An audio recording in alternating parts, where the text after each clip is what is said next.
వరంగల్ హనుమకొండ ప్రాంతంలోని పద్మాక్షీదేవి ఆలయం ఒక సాధారణ దేవాలయం కాదు.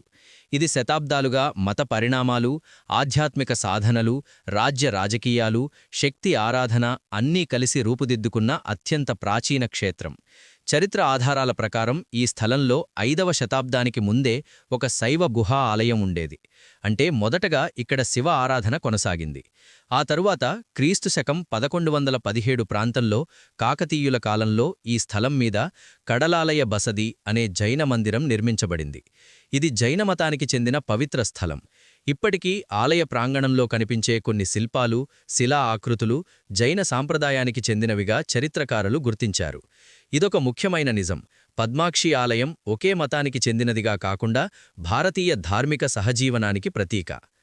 కాలక్రమంలో కాకతీయ రాజవంశం వీరశైవ, శాక్త సాంప్రదాయాల వైపు మొగ్గుచూపినప్పుడు ఈ జైన మందిరం స్థానంలో శక్తి ఆరాధన కేంద్రంగా పద్మాక్షీదేవి ఆలయం రూపాంతరం చెందింది. అప్పటినుంచే ఈ క్షేత్రం భద్రకాళి ఆలయం కంటే కూడా పురాతన శక్తిస్థలంగా పరిగణించబడింది. భద్రకాళీదేవి రాజ్యరక్షణకు బాహ్య శక్తైతే పద్మాక్షీదేవి అంతర్గత శక్తి సాధనకు కేంద్రంగా భావించబడింది. పద్మాక్షి అనే పేరు కేవలం అందమైన కళ్ళు కలిగిన దేవి అన్న అర్థానికే కాదు. తాంత్రిక సాంప్రదాయంలో పద్మమనేది చక్రవ్యవస్థకు ప్రతీక.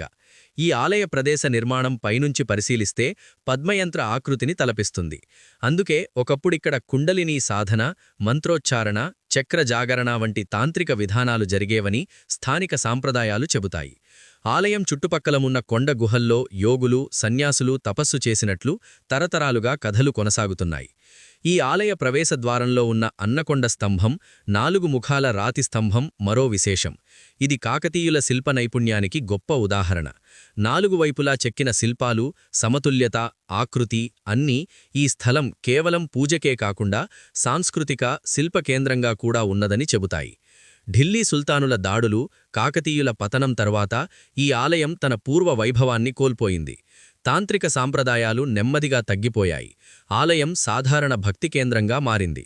అయినా కూడా ఈ స్థలం పూర్తిగా తన శక్తిని కోల్పోలేదని స్థానికులు నమ్ముతారు. ముఖ్యంగా నవరాత్రి, బతుకమ్మ పండుగల సమయంలో లక్షలాది మంది మహిళలు ఇక్కడికి రావడం ఈ ఆలయం ఇప్పటికీ స్త్రీశక్తి ఆరాధనకు ప్రధాన కేంద్రంగా ఉన్నదని సూచిస్తుంది. పద్మాక్షీదేవి ఆలయం మనకు చెప్పే అసలు సందేశం ఇదే. శక్తి అంటే కేవలం ఆయుధాలతో కూడిన రూపం కాదు. శక్తి అంటే చైతన్యం, సాధన, అంతర్ముఖ ప్రయాణం. ఒకప్పుడు వరంగల్ ప్రాంతంలో ఆ అంతర్ముఖ శక్తి ప్రవాహానికి కేంద్రంగా నిలిచిన క్షేత్రం ఇదే పద్మాక్షి ఆలయం.